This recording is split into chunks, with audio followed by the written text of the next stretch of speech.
Bharat, Shresth Bharat, while you supported Tukde of Bharat, we are the party that is standing against your Soros army that is trying to destabilize India.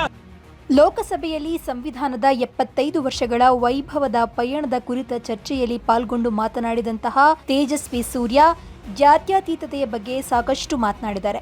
Congress ಪಕ್ಷವು ಈ ದೇಶದ ಮೇಲೆ ಹೇರಿದ ಜಾತ್ಯತೀತತೆಯ ವಿಕೃತ brand ಯಾವುದು?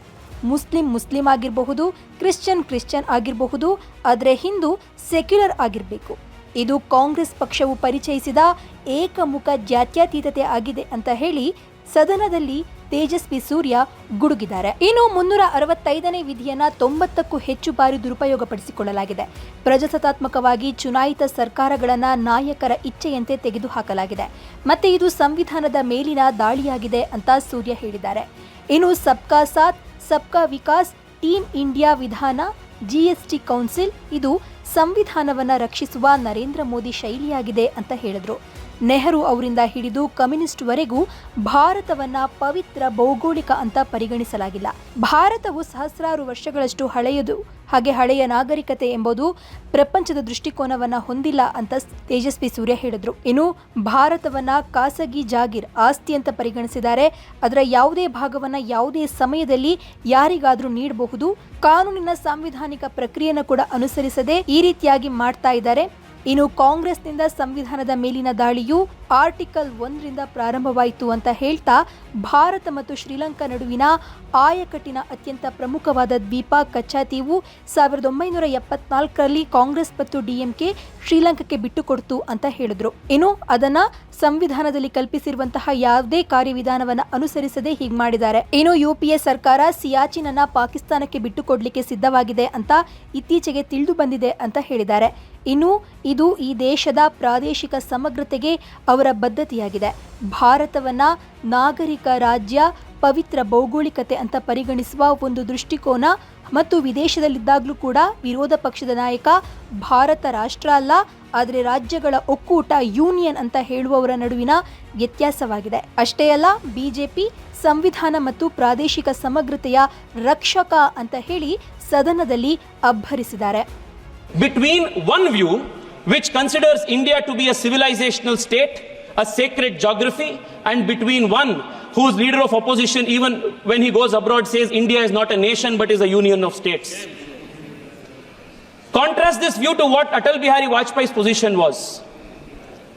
Ye arpan ki bhumi hai, ye tarpan ki bhumi hai, इसका कंकर कंकर शंकर है, इसका बिंदु बिंदु गंगा जल है. This is the difference between the BJP, which is the protector of the constitution, protector of our territorial integrity, and other political parties like the Congress, which considers India not as a civilizational state, not as a nation, but as a mere hodgepodge union of states. This is an attack on the constitution, Adhyakshi. Adhyakshi,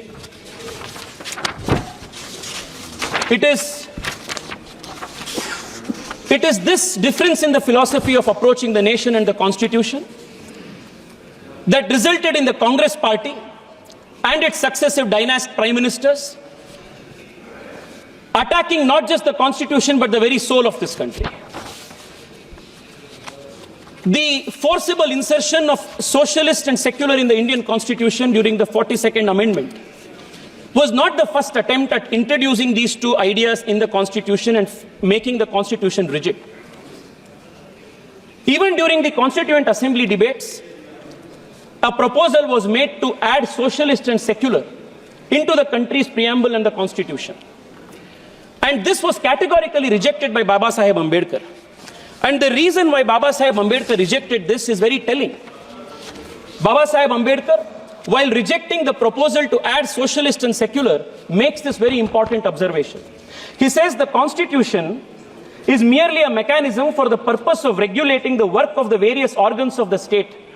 It is not a mechanism whereby particular members or particular parties are installed in office. What should be the policy of the state, how the society should be organized in its social and economic side are matters which must be decided by the people themselves according to time and circumstances. Sir, yesterday many members from the opposition said that the Congress party introduced 42nd Amendment, socialism, secularism in the constitution with a laudable objective.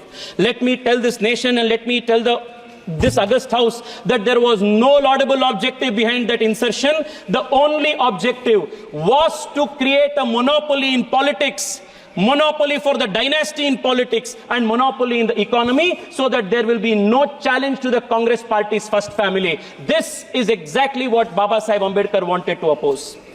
The idea was that by bringing socialism, by saying that there is going to be only one type of form of government, only one type of party, all type of competition was killed in the politics. Dynasty rule was perpetuated.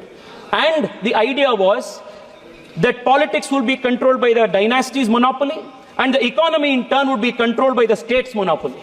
This vicious cycle, Speaker Sir, kept the country poor, kept the country hungry, and kept the country backward.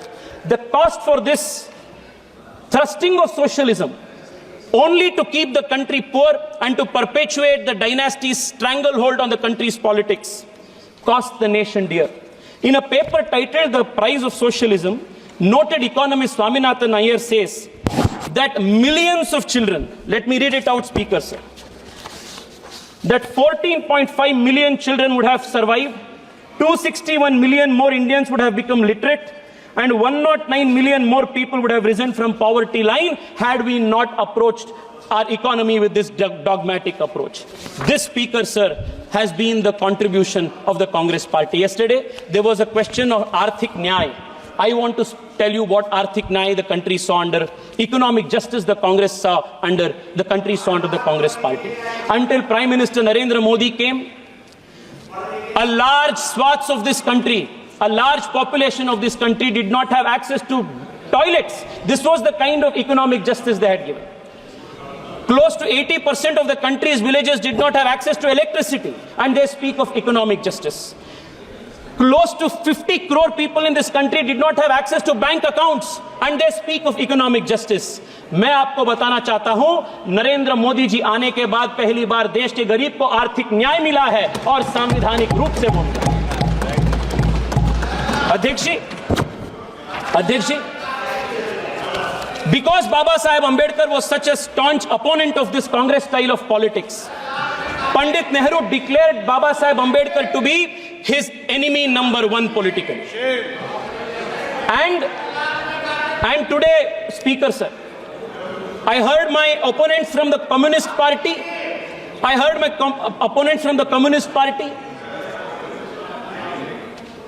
state that the RSS was against the Ambedkar and Ambedkar's constitution. There cannot be anything farther from truth than that assertion. Sir, not once but two times, Baba Sahib Ambedkar's electoral chances was thwarted by the Congress and the Communists working together. And Savitri Ambedkar, in her book, Reminiscences of My Life with Ambedkar, notes that S.A. Dange, upon the instructions of Pandit Nehru, worked overtime to defeat Ambedkar in both the by-elections. Make it brief. Speaker Sir, I want to remind the nation that when Congress and the Communists were trying to defeat Ambedkar, when the Communist leader S.A. Dange gave the slogan, "Let your vote go waste, but do not make Ambedkar win," it was an RSS Pracharak Dattopan Thengdi who was working to make Ambedkar win in the election as his election agent. These historical truths have to be brought in. Speaker Sir, for a very long time, a big hypocritical drama has been conducted in this country, where those who are the attackers of the Constitution have posed themselves as the champion of the Constitution. And this hypocrisy must be exposed, Speaker Sir. For a very long time, this hypocrisy has continued. But those who have perpetrated innumerous attacks on the Constitution, destroy the very soul of the Constitution, these people today are posing as the champions, as the protectors of the Constitution. Speaker Sir, the very first attack. Speaker Sir, in a few minutes I will conclude, but this hypocrisy must be exposed. Speaker Sir, the DMK gave us big lectures here on secularism. Their leaders speak of eradicating Sanatana Dharma, and we should listen to these speeches of secularism from them.